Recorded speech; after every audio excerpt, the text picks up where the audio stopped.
Gulf cooperation council GCC আনুষ্ঠানিকভাবে Schengen style একীভূত tourist visa অনুমোদন করেছে, যার নাম জিসিসি গ্র্যান্ড ট্যুরস ভিসা। এই ভিসার মাধ্যমে পর্যটকরা এক এন্ট্রি পারমিট নিয়ে ৬টি সদস্য দেশ সংযুক্ত আরব আমিরাত, সৌদি আরব, বাহরাইন, কাতার, ওমান এবং কুয়েত পর্যটন করতে পারবেন। মূল তথ্যসমূহ। এই ভিসাটি অনুমোদিত হয়েছে এবং শীঘ্রই কার্যকর হবে, যদিও নির্দিষ্ট তারিখ এখনও ঘোষণা করা হয়নি। চালু হলে এই ভিসার মাধ্যমে পর্যটকরা ৬টি জিসিসি দেশে অবাধে ভ্রমণ করতে পারবেন এবং ৩০ দিনের বেশি থাকার সুযোগ পাবেন বলে আশা করা হচ্ছে।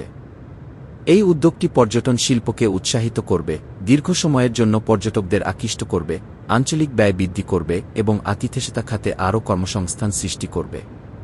আন্তর্জাতিক পর্যটকদের কাছে জিসিসি অঞ্চলকে একটি একীভূত ও আকর্ষণীয় গন্তব্য হিসেবে প্রতিষ্ঠার লক্ষ্যে এটি একটি বড় পদক্ষেপ।